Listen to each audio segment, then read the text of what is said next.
Welcome. आप सुन रहे हैं हाय बॉस, ब्रॉट यू बाय और कैसे हो डॉक्टर प्रोडक्शंस। तो आज हमारे साथ हैं doctor Pranali Karkati, MD microbiology and head and professor of department of microbiology. So welcome ma'am. Hello. Hello Ritik. तो मैम, माइक्रोबायोलॉजी की अगर बात करें तो आई गेस हम यहाँ से बात शुरू करते हैं कि कैसे अगर मॉडर्न मेडिसिन की बात की जाए तो सबसे दो इम्पॉर्टेंट जो एडवांसमेंट्स थी जहाँ से मॉडर्न मेडिसिन की जो बेसिकली एक नींव रखती है वो ये थी कि पहले तो लियोनार्डो डा विंची ने अनाटमी के जो डायग्राम्स हैं और लोगों को बेसिकली उन्होंने जिज्ञासा बढ़ाई कि हमारा शरीर कैसा दिखता है अपने डायग्राम्स के थ्रू। और दूसरी जो चीज़ थी जब हमें एक माइक्रोस्कोप का इन्वेंशन हुआ और हमने जाना कि सेल होता है और बाकी माइक्रो ऑर्गेनिजम्स हैं जो एग्जिस्ट करते हैं, तो जहाँ से जर्म थ्योरी भी आई। तो आई गेस हम यहाँ से माइक्रोबायोलॉजी का इम्पोर्टेंस समझते हैं। तो मैम आपका इस बारे में क्या कहना? एक्चुअली माइक्रोबायोलॉजी का स्टार्ट तभी हुआ जब एंटनी वॉन लीवन द नेम है ना, तो उन्होंने माइक्रोस्कोप के through the lens of the microscope he saw and discovered there is a vast and a diverse world of microorganisms. Yes, right? So he then took all of us through this microscopic lens, and we also saw okay, this is a totally different world. Yes, There are a lot of microorganisms with diverse characteristics, and this was the turning point, I think, for all of us. It's a turning point in medical history also, because before that we thought कि आप लोगों को पता है कि disease कहाँ से होते थे, भूत प्रेत आत्मा, right? Yeah. But after he discovered this myth कि और naked eye से जो नहीं दिखता है, Yes, ma'am. invisible organisms, वही हमारी सारी डिजीज का कॉज है, मैक्सिमम डिजीज का, right? So from there actually microbiology started, and वो क्रॉस करके then Louis Pasteur, you know, है ना, सारी जो आपके स्टेरिलाइजेशन मेथड्स आए, है ना, पास्चराइजेशन मेथड्स आए कि how to kill those organisms causing harm. From there microbiology धीरे धीरे धीरे करके आज की स्टेज तक पहुंचे, right? And now you know कि it's a like integral part of medicine. Yes, ma'am. Microbiology. Yes, ma'am. तो हम माइक्रोबायोलॉजी के बहुत सारे डिसिप्लिन हैं, बैक्टीरियोलॉजी, वायरोलॉजी, इम्यूनोलॉजी, पैरासिटोलॉजी। तो मैम इनमें कहाँ पे सबसे ज़्यादा एडवांसमेंट्स हो रही है और आपका प्रेफरेंस इनमें से कहाँ लाया करता है?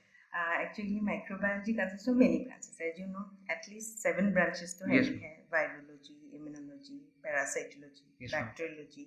Then yes, mycology is one branch. Yes, ma'am. So actually देखा जाए तो बहुत ज़्यादा advancement हुए हैं in all the fields, Yes, ma'am. especially your this diagnostic methods में, Yes, ma'am. है ना, for your immunology ले लो या serological markers ले लो, Yes, ma'am. तो इनमें बहुत ज़्यादा advancement हुए हैं. And moreover, in the organisms, now that we know how to go for molecular methods, we are now discovering different mechanisms. हमसे ज़्यादा स्मार्ट है microorganisms basically. हमने कुछ मेडिसिन बनाई, उससे पहले ही वो लोगों को पता चल जाता है, ठीक है, and they used to overdo us, like वो पहले ही कुछ mechanism ऐसा बना देते हैं कि उससे resistant हो जाते हैं. So in all the fields, like all the branches, advancement अभी हो रहा है, especially in diagnostics. तो मैम आपका प्रेफरेंस कहाँ है इसमें? मेरी एक्चुअली प्रेफरेंस है bacteriology. I love bacteriology. I don't know कब ये डेवलप हुआ, but bacteriology is one thing, क्योंकि हो सकता है इसीलिए क्योंकि we can see the colony growing, है ना, we can test for antibiotic, different antibiotics, हमें एकदम से पता चल भी जाता है कि कौन से काम करेंगे कौन से नहीं करेंगे. सो बेसिकली रोज हम लोग इसमें काम करते हैं. So I think मेरी इंटरेस्ट तब से डेवलप है maximum. A very important part of microbiology is nowadays is antibiotic resistance. Yes. Right? As I already told you कि microorganisms हमसे बहुत ज़्यादा स्मार्ट हैं. एक रिमेंबर अलेक्जेंडर फ्लेमिंग ने 1945 आई थिंक जब पेनिसिलिन बनाया था, तो we used it as a magic, है ना. इतनी सारी ऑर्गेनिजम्स तब मतलब पेशेंट इन्फेक्शन के लिए they are used to lose their life rather than actual cause. कोई ऑपरेशन, सपोज अपेंडिसाइटिस ऑपरेशन के लिए आ रहे हैं, I'm just giving an example, वो अपेंडिसाइटिस ऑपरेशन से नहीं मरते थे, वो इन्फेक्शन से मरते हैं. सो जब पेनिसिलिन डिस्कवर हुआ तो it act like a magic. Infection rate एकदम से आपके 99% कम हो गए थे उस टाइम पे. But after few years only organisms are so smart कि they developed an enzyme called beta lactamase enzyme. वो पेनिसिलिन को एक्ट ही नहीं करने देते थे, मतलब जहाँ पे एक्ट करते वही साइट इन्होंने ऑल्टर कर ली, राइट. सो हम भी खाली नहीं बैठे, हमने भी और हायर जनरेशन बनाया, but they are so smart, they have again given rise to some extended spectrum enzymes. So like that they are showing a smartness, है ना, हमसे ज़्यादा स्मार्टनेस दिखा रहे हैं. और अब ये हालत हो गया है कि we are slowly going to the pre-antibiotic era. That's a very dangerous time one, because अगर judicious use नहीं करेंगे antibiotics के, the higher antibiotics we give, they will be acting more smart बन के वो क्या करेंगे, सारी हमारी एंटीबायोटिक्स को न्यूट्रलाइज कर देंगे. So we have to use antibiotics very judiciously actually. Ma'am same चीज कोविड के साथ भी हो रही है कि वो धीरे धीरे म्यूटेट कर रहा है. धीरे कोविड भी म्यूटेट कर रहा है, because it's RNA virus, okay, that will mutate. But bacteria जो हम रोक सकते हैं उसे हमें रोकना ही पड़ेगा. एंटीबायोटिक्स अगर जुडिशियस यूज हम नहीं करेंगे तो this bacteria will become multi drug resistant. अभी हो ही गए मल्टी ड्रग रेजिस्टेंट, धीरे धीरे पैन ड्रग रेजिस्टेंस हो जाते हैं. We will be left with no antibiotic at all.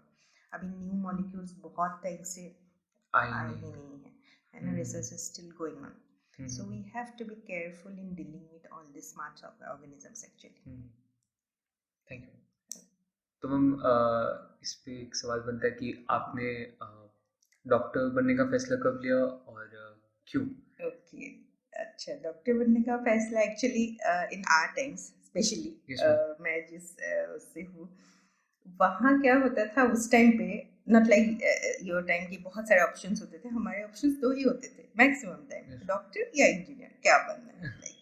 So it's not like that कि और कुछ नहीं था, but still actually my father is a doctor, my elder sister is a doctor. So उनको देख देख के मुझे पहले से ही लगा था कि नहीं, मुझे डॉक्टर बनना ही है. I saw my father working in the hospital, एक छोटी सी प्राइमरी हेल्थ केयर सेंटर पे काम करते हैं. How dedicated was his work, और बहुत डेडिकेटेडली काम करते हैं. और तब से मुझे था कि मुझे डॉक्टर बनना है. So I try and got through this. Ma'am why microbiology? Okay, microbiology actually it was, honestly speaking, it was not by my choice. Okay, पहले से मुझे लगा था कि मुझे क्लिनिक्स पे जाना है, क्लिनिकल पेशेंट्स के साथ डील करना है. But with few circumstances and my rank, so I was getting paraclinical subjects. Then I took microbiology because it has got a clinical touch. At that time I thought it has got a clinical touch, but now I realize कि इसमें सिर्फ clinical touch ही नहीं, it is an integral part actually medicine के.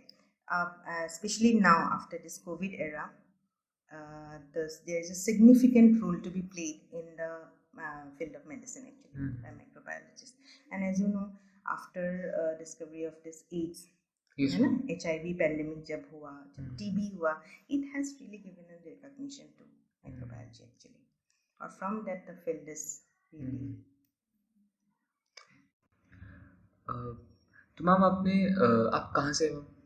I belong to Assam. Assam. तो आपने under graduation अपना कहाँ से किया? असम से? Done my MBBS from Assam Medical College, Dibrugarh. Okay. Oldest medical college in Assam actually. Okay. और post graduation? Post graduation I have done from this college only, Himalayan Institute of Medical Sciences. Okay. Yeah. Sorry, I didn't know that. It's okay. Your college only. Yeah. Okay. तो ma'am एक जो हम जब students होते हैं microbiology के, और हमारा एक थोड़ा सा ऐसा अप्रोच रहता है कि we tend to ignore it. And जैसे पहले करिकुलम था वो 4 सब्जेक्ट सेकेंड ईयर, तो हम माइक्रोबायोलॉजी को थोड़ा शायद इग्नोर करते हैं. बट जब हम क्लिनिक्स में जाते हैं अगले 2 सालों में, and we realise that microbiology कितना बड़ा रोल प्ले करती है फ्रॉम द कॉज कि हर एक डिजीज का एक इन्फेक्शियस कॉज होता है, इवन द डायग्नोस्टिक्स, हर जगह माइक्रोबायोलॉजी बहुत रेलेवेंट है। तो मैम स्टूडेंट्स को वो चीज़ कैसे ध्यान में रखनी चाहिए? That is what actually it is not the students' fault entirely. Even when I was in microbiology, I was in my second MBBS, I also used to ignore microbiology.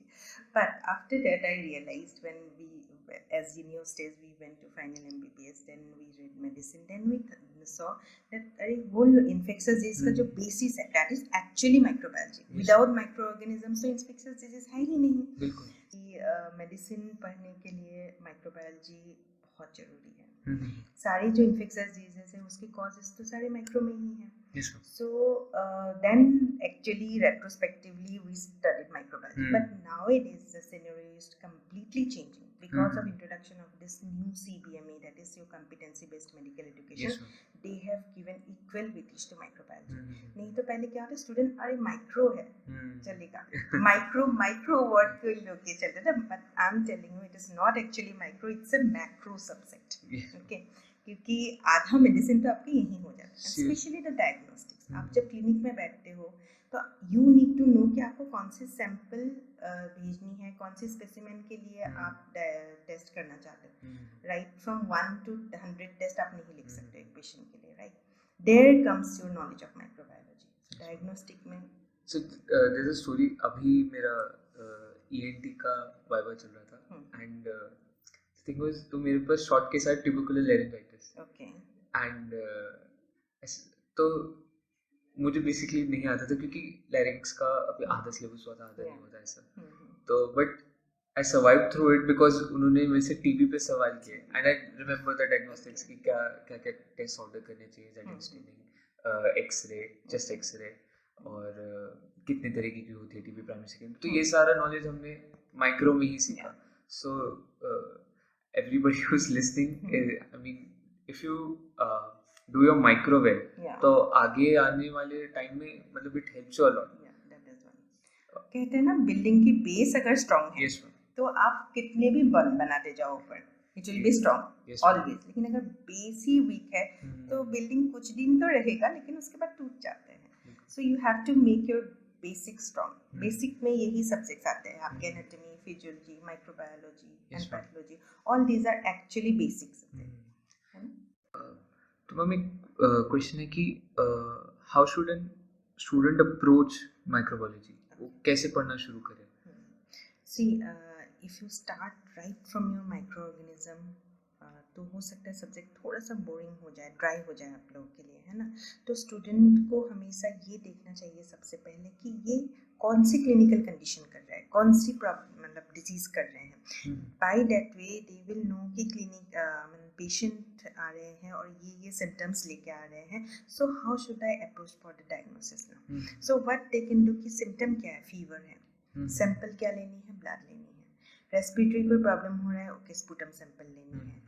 कोई infection लेके आ रहे हैं, सपोज बर्निंग मिक्सचरेशन लेके आ रहे हैं, तो the sample will be definitely urine. Diarrhoea हो रहा है, स्टूल सैंपल ले रहे हैं. सो बाय दैट वे सिम्टम्स देख के पेशेंट आप डिसाइड कर सकते हो कि कौन से सैंपल हमें लेना है और क्या देखना है उसमें. So if you start from that, so आप जब डायग्नोसिस अपनी बनाते हो, डिफरेंशियल डायग्नोसिस में ये ऑर्गेनिजम्स आ जाते हैं आपके, उसके बाद आप पढ़ना स्टार्ट करते हो, तो that will really create interest among the students. तो मुझे पढ़ने के लिए कुछ तो इंटरेस्ट है ना, क्यों मैं पढ़ रहा हूँ, छोटी छोटी इतनी माइक्रो ऑर्गेनिजम्स हैं, why I am studying. So but ये माइक्रो ऑर्गेनिज्म कर क्या सकते हैं, क्या क्या है इसमें. तो ऐसा कुछ अगर हमें क्लिनिकल सिनेरियो मिल जाए तो उसके बाद हमें इंटरेस्ट भी बढ़ता है कि वो कि ये इतना डिजीज कर सकता है, तो इसके डायग्नोसिस हम कैसे कर सकते हैं, या इसको क्या ड्रग्स हम लोग दे सकते हैं. That is one. एक और क्वेश्चन है कि बुक्स कौन सी हमें पढ़नी चाहिए माइक्रोबायोलॉजी के लिए एज एन अंडरग्रेजुएट स्टूडेंट? देखो बुक्स में देयर आर मेनी बुक्स, बहुत अच्छे अच्छे बुक्स भी हैं, but for this new change in curriculum we are now telling the students to follow Apurva Shastri. Apurva Shastri is a very good book. It is made according to the curriculum only. But yes, you can go for Anant Narayan, you can go for Baveja. All the books are equally good. I'm not saying कि कोई book अच्छा नहीं है, but अभी की curriculum के हिसाब से Apurva Shastri is the best now. Thank you. तो मैम जैसे अब ये नया करिकुलम आया और जो नई बुक आई है इसने ऐसा किया कि जो जितने भी ऑर्गेनिजम्स हैं उनको बैक्टीरिया या वायरस को छोड़ के इन्होंने सिस्टेमिक वाइज कर दिया, जैसे हम पैथ पढ़ते हैं, Yeah. General pathology, systemic pathology, general microbiology, systemic microbiology. तो मैम इसका क्या बेनिफिट है या क्या डिसएडवांटेज है? एक्चुअली बेनिफिट बहुत है if we go for integrated teaching. Yes, integrated teaching में अगर हम लोग जब माइक्रो पढ़ा रहे हैं, we include medicine people also, we include pathology people also, and we include the first MBBS subject like physiology also, then it will be really benefited. But the problem is कि अभी start हुआ है this new curriculum. इसमें या we know कि students are facing a lot of difficulty, but this is the starting. Actually curriculum change करना 1 या 2 दिन या बहुत इजी काम नहीं है, it's a big step Yes, that ma'am. NMC has taken, right? But we are all trying through many workshops and through the Department of Medical Education. We all are trying to actually adjust with this new curriculum also. Not only students, we also are trying so that we can give best to our students. No doubt syllabus बहुत बढ़ गया है, time बहुत कम हो गया है microbiology के लिए, लेकिन आने वाले टाइम में it will really be helpful for the student. पहले क्या होता था, माइक्रो ऑर्गेनिजम्स आप लोग पढ़ते थे, बायोकेमिकल्स पढ़ते थे, तो सर सिलेबस, लेकिन उसके बाद आप वहाँ पे जब क्लिनिक्स में जाते हो तो उसमें से थोड़ी सी चीज़ें आप लोग को चाहिए होता है कि ये ऑर्गेनिज्म कैसा है, इसका कैरेक्टरिस्टिक्स क्या है और इसके हमें ट्रीटमेंट कैसे करना है, कौन सी स्टेज में हमें मेडिसिन देनी है, right?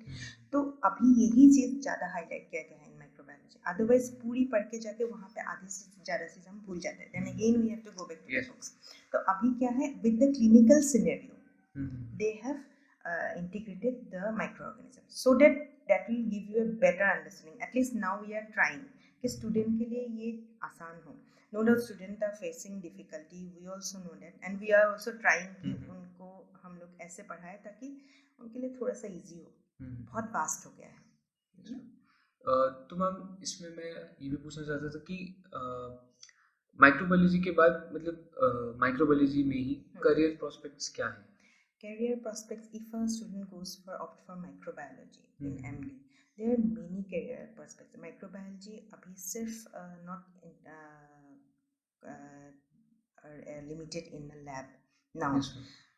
See, hospital infection control, आप लोग को अभी students को अभी I don't know whether you have gone to hospital infection control department or not, but whole the hospital infection control depend on the microbiologist. ठीक है, जो जब पूरे हॉस्पिटल की जो इन्फेक्शन कंट्रोल प्रैक्टिसेस है that is decided by microbiologist, right? OT में जितने भी आपके गाउन से लेके इंस्ट्रूमेंट जाते हैं, that sterilization, the CSSD, whole central sterilization department, that is under microbiology. So if you are a microbiologist you can go to hospital infection control, that's a vast area. You can even go for infectious disease DM कर सकते हैं, because infectious disease DM सिर्फ medicine और microbiologist, these two branches are eligible for DM in infectious disease. Then you can go for lab immunology also. There are a lot of scope. और lab तो है ही है आपके, you can go for lab teaching and teaching है ही है, but main जो आप आजकल माइक्रोबायोलॉजिस्ट करते हैं दैट इज हॉस्पिटल, हर हॉस्पिटल में infection control practices are done by microbiologist. Okay, ma'am, let's get to the most awaited topic, COVID. Okay. Yeah, COVID has really given recognition to microbiologists. Yes, ma'am. और सबको थोड़ा सा role ज़्यादा समझ में आया माइक्रोबायोलॉजिस्ट. Ma'am, I remember जब हम सेकेंड वेव जब आने वाले थे उससे पहले जब हमारे एग्जाम्स थे, हम आए थे सेकेंड ईयर में आपके पास, एंड वी आस्क्ड यू कि मैम क्या, क्योंकि तब तक ऑब्वियसली हम पुरानी बुक से पढ़े तो कोविड इंक्लूडेड नहीं था हमारे बुक्स में, तो हमने आपसे पूछा था कि क्या कोविड आएगा, and you get a little irritated कि दोबारा कोविड पूछ रहे हो, रोज हम इतना कोविड करते रहते हैं कि आ भी जाए तो तुम्हें पता नहीं है. तो मैं मतलब ये बताता कि उस टाइम शायद आप पे बहुत ज़्यादा वर्कलोड था. Definitely. This 1.5 years, especially during the second wave. Yes, sir. मतलब वर्कलोड इतना बढ़ गया था, तब लगा कि माइक्रोबायोलॉजी लिया क्यों था। एक अंदर से कभी कभी लगा, पर no, it was just a joke separate. Yes, covid time पे माइक्रोबायोलॉजिस्ट पे बहुत लोड था। एक तो all healthcare worker, Yes, they ma'am. really played a significant role in managing COVID, but in microbiology it was real workload, because real में सभी जगह ही होते हैं, but still sample collection से लेके testing से लेके confirmation, diagnosis, everything depended on microbiology. And as you know, it was such an infectious disease, इतनी transmission rate ज़्यादा थे, Yes, and we were dealing with the samples, right? All of us in the microbiology, right from your faculty, doctors, consultants, and your technicians, even the fourth grades, we were all dealing with those infectious things, right? So we were workload ज़्यादा था, but बहुत ज़्यादा stress हमें था उस time पे, because we have to do the diagnosis also. Along with that, we have to save ourselves also. Yes. Because everywhere, you know, everywhere it was spreading like wildfire. So COVID time was really ma'am ऐसा हुआ था कि post graduates के साथ exam cancel हुए थे बीच में। हाँ, उनके एग्जाम्स पोस्टपोन हो गए थे बिकॉज ऑफ कोविड। और मैम जो एक कोविड की जो एक ये कॉन्स्पिरेसी थ्योरी है कि ये एक तरीके का बायो वेपन है जो चाइना या वुहान में बन रहा था, लैब में, मतलब लैब क्रिएटेड है, तो क्या ये ऐसा है या नहीं? देखो, इसमें अभी बहुत ज़्यादा श्योरिटी से मैं नहीं कह सकती, because there are many things like many theories, but investigation is still going on, क्योंकि कोविड एक ऐसा वायरस है जिसमें देखो ट्रांसमिसिबिलिटी इतना ज़्यादा है, म्यूटेशंस बहुत फास्ट हो रहे हैं, तो अभी तक research is going on covid, right? But as we see in other viruses like seasonal variation होता है, या एक टाइम पे कम हो जाता है, ऐसा कुछ कोविड में था ही नहीं। पूरी आपने देखा, समर गए, विंटर गए, ऑटम सीजन, ऑल सीजन, पता ही नहीं चला कि कब कम हुआ कब ज़्यादा हुआ। इट लाइक ये सेकेंड वेव जब आया था अप्रैल मई के टाइम पे, राइट? लेकिन जब फर्स्ट स्टार्ट हुआ था विंटर मंथ्स में स्टार्ट हुआ था, तो it has shown a varied characteristics, बहुत ही डिफरेंट कैरेक्टरिस्टिक्स है। So investigations are still going on कि ये बायोवेपन है कि नहीं है, बट स्टिल श्योरिटी से हम लोग नहीं कह सकते अभी भी। एक मैम जो इसमें चीज़ है कि एक तो क्या थर्ड वेव हम एक्सपेक्ट कर सकते हैं सून? थर्ड वेव के लिए actually epidemiologist are working on this. Third wave का अभी हो भी सकता है एंड नहीं भी सकता, 50-50 chances. Epidemiologist are vigorously working on this actually, because vaccinations हो चुके हैं, maximum vaccinations, like adult population बहुत को कवर कर चुके हैं। सो अगर थर्ड वेव आए भी तो हो सकता है ये माइल्डर फॉर्म में हो, but still as I told कि कोविड कोरोना वायरस जो है वो वेरिड कैरेक्टरिस्टिक्स दिखा रहे हैं, म्यूटेशंस बहुत ज़्यादा हो रहे हैं, एज इन आरएनए वायरस में बहुत ज़्यादा म्यूटेशंस होता है, राइट? सो ये वैक्सीन अभी तक लग रहा है इफेक्टिव है, but we do not know कितनी देर तक इसके इफेक्ट रहेंगे। वो studies are going on antibodies and on, कितना एंटीबॉडी को वैक्सीन से प्रोड्यूस हुआ है और कितनी देर तक रहेंगे, we do not know that still till now. So third wave is totally dependent on that actually. और मैम जो हम पहले बात कर रहे थे बायो वेपन्स के बारे में, तो मैम बायो वेपन्स के जैसे बहुत सारे इंसिडेंट्स हुए हैं हिस्ट्री में जो रिपोर्टेड है, मतलब जर्मनी में है, जापान में है, रजनी शोशो, उनके बारे में ये कहा जाता है कि यूएसए में बहुत एक बड़ा फूड पॉइजनिंग का आउटब्रेक उनकी वजह से हुआ। तो मैम ये बायो वेपन हम कौन से ऐसे ऑर्गेनिजम्स हैं जिनको यूज़ कर सकते हैं, और यूज़ नहीं करना चाहिए बट लाइक मिस यूज़ हो सकते हैं, और क्या कैरेक्टरिस्टिक है एक बायो वेपन के? बायो वेपन्स एक्चुअली ऑर्गेनिजम्स जो मैक्सिमम ट्रांसमिसिबिलिटी होता है, इजीली ट्रांसमिसिबल होता है ना, those organism, end of course इनकी हाई पोटेंशियलिटी होता है, मतलब बहुत ज़्यादा डिजीज कर सकते, मतलब विरुलेंट हो, ऐसी डिजीजेस में को मतलब बायो वेपन्स ऐसी डिजीजेस को, ऐसे ऑर्गेनिजम्स को बोलते हैं ना, जैसे कि आपके बैसिलस एंथ्रासिस हो, वो transmissible, transmissibility is very easy, और शॉर्ट टाइम में बहुत लोगों को इफेक्ट कर सकते हैं। That is the characteristics of bio weapons actually. So thank you all for listening. Thank you ma'am. Thank you so much, Ritik. Thank you.